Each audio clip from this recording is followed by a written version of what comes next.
Welcome to Energy Stew. This is Peter Roth, your host, and we're looking at ease in life. Doesn't mean easy. Life can be hard, but we can find the flow. We can allow ourselves to appreciate the wholeness of life, the fullness with the ups and downs, ins and outs, and all that we're facing every day, but to live in ease. Let's call it effortless living. Let's call it the name of the book of the author we're going to interview again, because this is so much fun talking about effortless living. It really, I think, helps us all. And to do that, again, is Jason Gregory. Thanks for being here, Jason. It's great to be back on, Peter. I enjoy these conversations. Yeah, it really is important for us, I think, to communicate our understanding of this through our own process that we've had to go through in life, and through study, through life experience, and recognize what counts.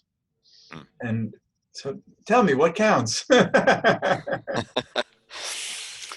I don't want to say that there's one particular thing that counts, I guess, for everyone, but I think that what's important is like what you're alluding to, is living Wu Wei, living this effortless life, and kind of aligning with the way life moves and just happens. Exactly. Instead of just, we've developed a life where we are trying to, I guess, cultivate a life on our own terms, according to our own conditioning and our own pleasures.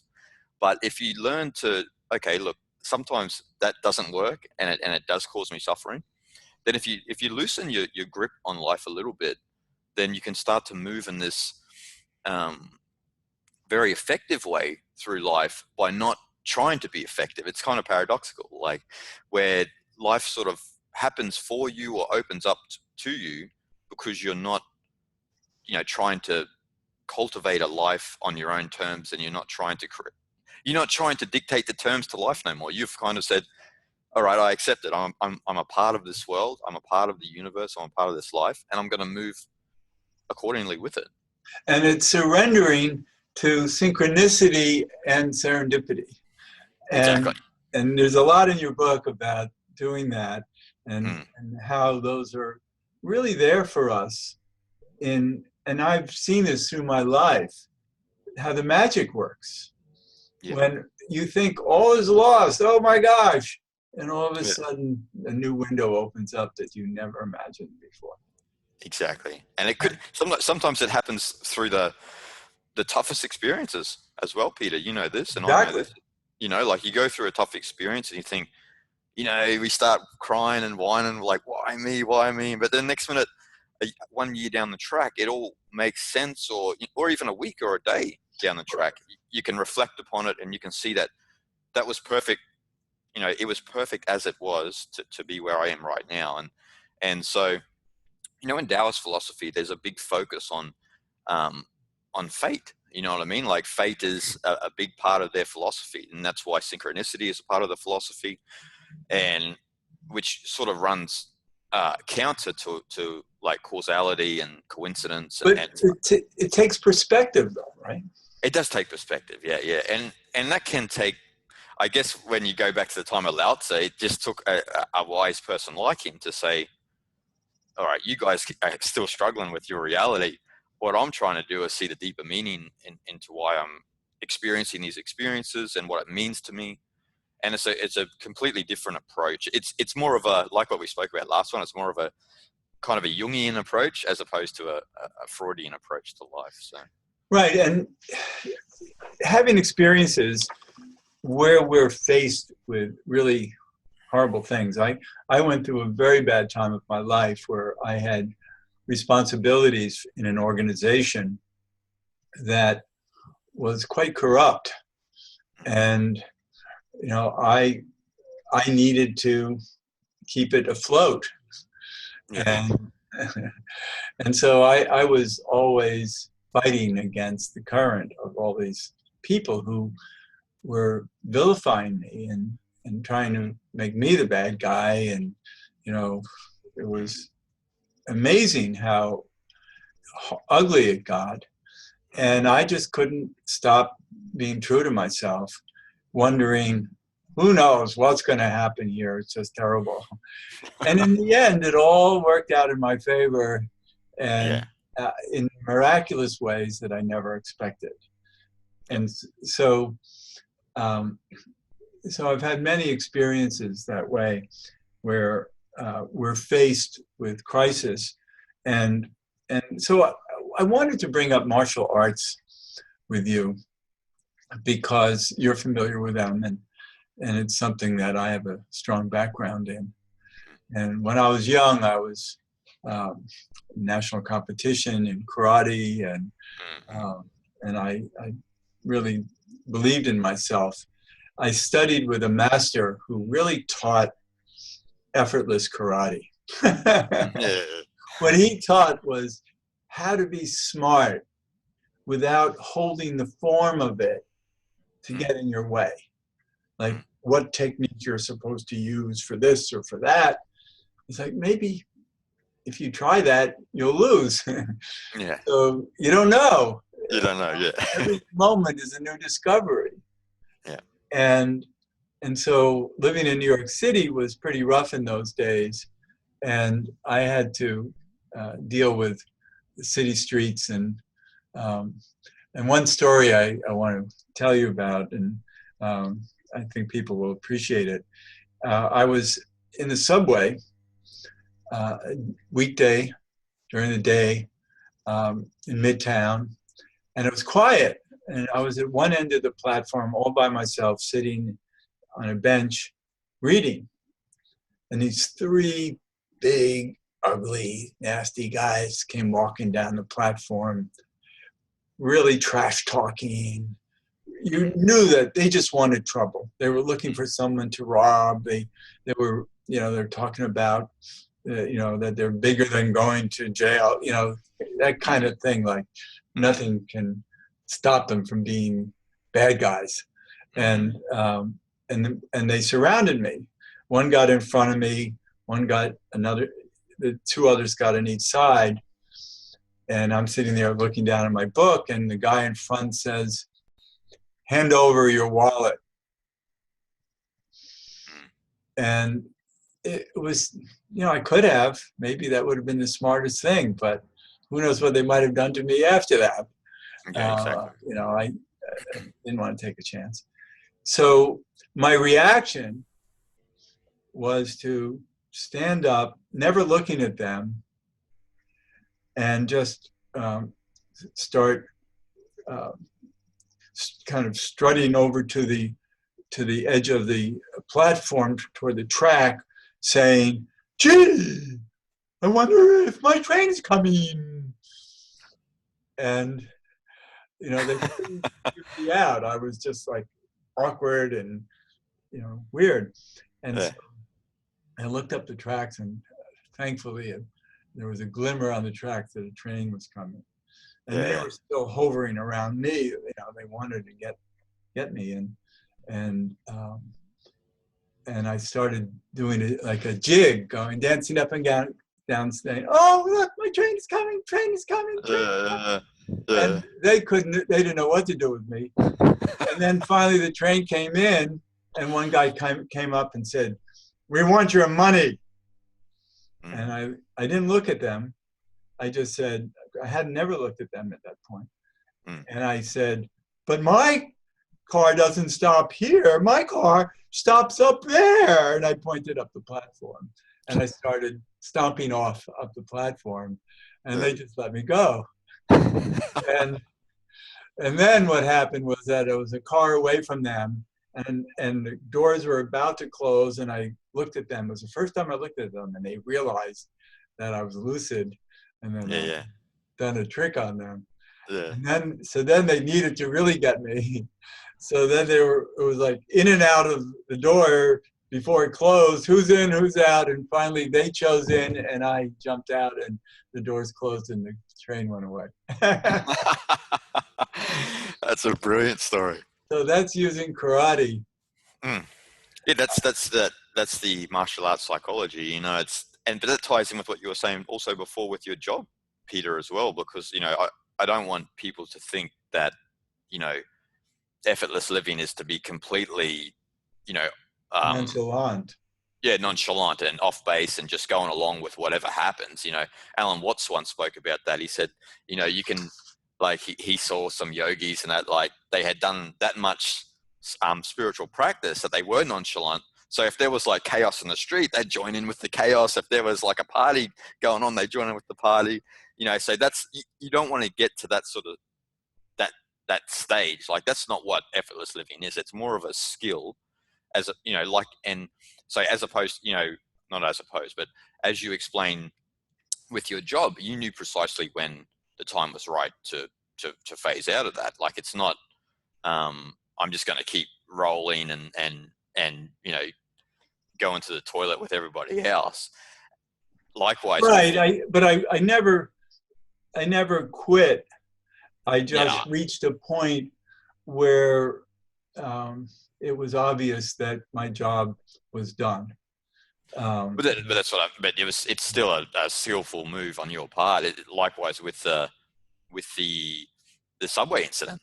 You know what I mean? You could have met those individuals with force, or you could have bent to their commands, but you chose the third window, which is to be completely off base and awkward, and that's what gets you out of the prickly situations, actually, like as you experienced. And that's the skill of martial arts. It's about the basis of martial arts is basically yin over yang. So yin being the feminine receptive quality, and yang being the active element, or the masculine element.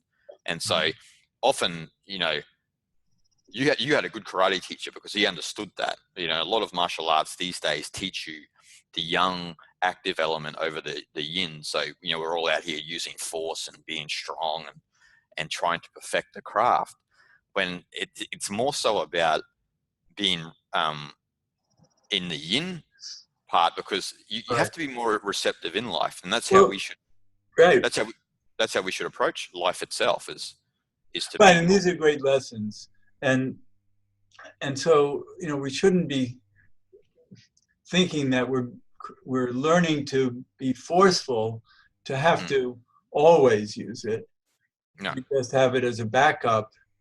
Yeah. And, I'd say, Tai Chi is like that. Tai Chi is really martial arts in slow motion. Yeah, exactly. And yet it's all soft, but the movements you're doing can save your life if you speed them up. Exactly. That's what I mean. Like, yang is like you said, it's like a backup plan. It's kind of a backup plan. It's you need yang. We are all active in life, but we've just overcompensated for activity. That's all we've done. So if we can remain in the yin part, then it's like as you learn with karate. I always tell people about my brother-in-law's his story. Like, when he was young, his name's Sungyu. He's Korean, and he would go to Hapkido, and Hapkido is similar to Aikido in Japan. So it's all about self-defense, but being very yin. So you move with the blow, and soft. And it's soft, yeah. And so he was only young, so you can understand his sort of frustration, because he would come home and tell his sister, my wife, and his parents that all I'm learning to do is to fall. That's all I'm learning, is how to fall. He's like, I want to hit someone and this and that, but he was only like 6 or 7. You know what I mean? So you can understand where his head's at, but those lessons he got when he was young are life lessons going forward. Like, so he was learning. They teach you how to fall first and how to absorb the blow, as opposed to how to give a blow. So right, and we studied a lot of blocking techniques, and yet I'm just remembering one time I was with my previous wife, walking into our building in the lobby, and two guys rushed in with knives. Mm. And one guy he grabbed her hair and was putting a knife up to her throat. And I said, no, I can't let this happen. I'm not going to be passive here. So I did attack, and I used a front kick with a loud ki and knocked him back in the corner. And the other guy with the knife froze because they didn't expect that. And then I'm trying to get my wife through the door, unlocking it. Well, this guy recovered. And so he came lunging at me with his knife to stab me with his knife. And I used what's called taisabaki, which is like Aikido. And I used his motion against him, and he crumbled into a far corner. But see, that's effortless action in motion, Peter, right there. Like that's the perfect way to use action. It's a spontaneous moment where it's needed. That's nature. That's nature of itself. They call that zitteran in Chinese. That's spontaneity of itself. Like, so that's when yang is spontaneously needed. So, okay, look, our lives are threatened. You're not going to sit by and just drink a coffee and just let it happen. You know what I mean? So, but it's assessing. It might just be that if you're still, things will pass, or you might. And so much of it is inner knowing, is coming from a place of instinct. Yep. And that's what I mean. And trusting it. Well, it's one of the core points even in Zen Buddhism, because in Zen Buddhism they try to teach you to act spontaneously, so instinctively, but it's instinctual correctness. And this is what you're trying to do also in martial arts. You could translate Wu Wei as intelligent spontaneity. So it's intelligent spontaneity. You're not just acting spontaneously like a crazy man. You've had years of practice and skill cultivated into your hot cognition in the more primal parts of your brain, and it just becomes like second nature, like opening and closing in your hand.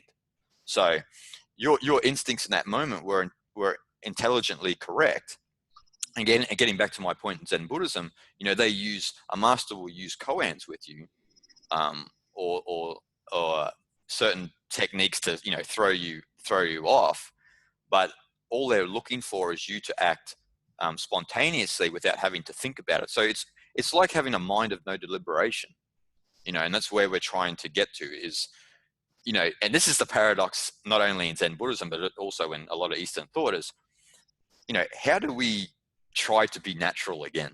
Because socialization and everything warps our nature. And it's like, well, how do we try to be natural again? And karate and other martial arts and this and that are there to teach you how to try and be natural again. So, and there's no end to right and wrong. No. So if you're playing right and wrong, there are too many variations. Too many variations of it, exactly. So, what we value as right or wrong is usually associated to our own conditioning. And righteousness, too. And righteousness, yeah. So, what's right for me might be wrong for you. So what's this universal right and wrong that we've established? So, I do believe in universal truth. Yeah, universal truth is different, though. I think that I think you and I are talking about right and wrong in more of a what would we say relative social sense. So, but yeah, more the Confucius way. More of a Confucius way, where universal truth is more so about divine order and everything like that, and the way things are actually, as opposed to the way that we want them to be. So there's a lot, and also higher power and everything like this to think about. But so there's that component as well. But yeah, going back to what we were talking about with that spontaneous living is it's about getting out of that mind of deliberation. And I think that we're vexed in that a little bit, most people these days, because we've developed a society where we have sharpened our intellect that much. Getting back to your good and bad point, that when we have sharpened our intellect that much, we do cut the world up into pieces to suit the way that we've been conditioned. So martial arts and that is to loosen the grip on the intellect and to soften the cold cognition and the prefrontal cortex so that you can experience the world as it truly is. It doesn't mean that something, some circumstance that's not beneficial for you will happen. You know, they will happen. But it's also the skill with how you deal with it. And that's the point of all of these. Right, and that's Wu Wei. And so what it is, I call it slip sliding, because it's using your knowledge to move through things without a judgment that interferes with it. Exactly. It's impartial living. You know, Zhuangzi is one of he's the second most greatest Taoist sage who I mentioned in the book a lot. And he has many great skill stories and so forth and so on. But his focus is a lot on impartiality. So it's about moving through the world with not having a partial filter. So not thinking that this is right, this is wrong, so forth and so on. Doesn't mean that you're not going to make those certain projections, but it means you're loosening the grip on that, and you're having a much more of a impartial view of the world. And you know, he talks about in the Zhuangzi text, there's a Chinese word called qing, and qing means species specific essence. So it's kind of a funny concept because, you know, like for example, if you look at a horse gallop, that's its species specific essence. You know, it's so graceful, and we can see that. He says that our species specific essence is our ability to discern between this and that, but he says that that's fundamentally a flaw. Our essence is actually a flaw. So Right, our minds are in our way. are in our way, yeah. So our ability, like he nuts it down to this. Look, we have an ability to discern between this and that, which can benefit us. But what happens is we discern between this and that, which turns into right and wrong, good and bad. He said, she said, you know, I'm right, you're wrong. It on and on and on down the rabbit hole we go. So Right. But I do think that there are elements of goodness that we all can agree on. of course, yeah. And that's again part of Taoist philosophy as well. Like there's, you know, and that comes back to the spontaneous thing as well, because like Lao-tzu would say that humanity are intrinsically good. You know, we are our natures are intrinsically good. Right. And that's why he has the carved block metaphor and this and that. We just have to return to nature to realize that, back to our natural state. As opposed to Confucius, he actually believes that we are uncultivated beasts. So we need self-cultivation. Sometimes we are, and sometimes we're evolving. I guess, and there's so many different levels of humanity, so many different soul developments among humanity, that there are a lot of really primitive people on this planet who, That's true. Yeah. who are really horrible. And, Well, and we're seeing a lot of that now in the world, and it's frightening. But you know, it is all perfect anyway, because we're at a time where the beast has to raise its head, and we get this. well, yeah, well, there's a few ways to look at that, Peter. It's a good point because, you know, what Lao-tzu would say to that is that it's actually, well, his point would be that it's the socialization that have turned us into beasts, as opposed to Confucius, who thinks the socialization will get us out of a beast state. So you've got they're diametrically opposed, you know. Yeah. So Lao-tzu's saying, no, they're people are beast-like and they seem like they're primitive because of because of the competitive nature of the world and the socialization that we've had. And another sage in the Warring States period made this point, which is similar to what we're getting to, is Mencius, who was a Confucian, but if you read his works, he's much more of a Taoist. And his way of articulating that we are intrinsically good, he says, picture yourself, you're watching a young boy or a girl on the edge of a well, and they're about to fall into the well. What's the feeling you have spontaneously within yourself? And he said, naturally, we all have this urge that we need to stop that kid from falling down the well. Right. Now, so, and, you know, we can't say, you know, it's a great point that he makes, but we can't say that maybe that's not for everyone. But I guess getting back to my original point is Lao-tzu would probably say that if it's not for everyone, maybe it's the socialization that made them not want to save the child. And there's an example of this. There was a young girl, I think her name, I forget her name anyway. I'm sorry, I don't remember her name, but she was a 2-year-old girl or 3-year-old girl in China, and she drifted away from her mother in a marketplace, like an outdoor market in China. And you'd know this story. It happened back in 2011, and she was just wandering, and she's 2-year-old. She doesn't know what's going on, and a car accidentally hit her and ran over her, and the car stopped, and then the guy or girl, whoever was driving the car, realized what they did, and they just drove off. And then the baby sat there, and then a few bystanders walked past. They looked at the baby. Some of them stopped, they looked, but then they just kept going on about their business. Then another van actually accidentally ran over it. It stopped. Oh, gosh. It stopped, and then it went on. So 18 bystanders went past on the CCTV Incredible. footage. Yeah. So that says something about humanity. It does say something about humanity, and an old lady eventually picked up the young girl, and unfortunately she died in hospital.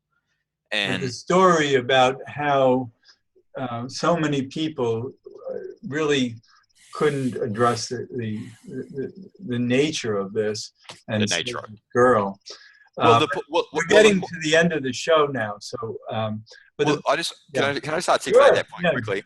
Is that when they did the study and the research in China after that, they said, why did that happen? And most people said it was because of cold indifference, that their lives are so busy that they just couldn't stop and focus on something that was completely natural. And there was some sort of ridiculous statistic, like 90% of people in China said they would do the same thing. So, and so this gets back to Lao-tzu's point. We're saying he would say that again, that the socialization has ruined them. It's kind of so there's work to be done. There's work to be done. Yeah. Is he's ahead of the game, because it's very idealistic to believe that we can all live in faith and trust the process and trust synchronicity and so, but we're learning, and I think the future is there. So we obviously have a lot more to talk about. Yeah, obviously, yeah. It's over, but so the book is Effortless Living. You're Jason Gregory, and people can go to jasongregory.com, right? Yes, jasongregory.org. Oh, .org. Yes. You said that. And I really appreciate you being a guest on Energy Stew again. Thanks so much. I love it, Peter. Thank you for having me on. Sure. And this is Peter Roth, your host of Energy Stew at prn.fm. I can be reached at peter@heartriver, HEART, river.org, or 212-222-7748. I'd love to hear from you, and thanks so much for listening.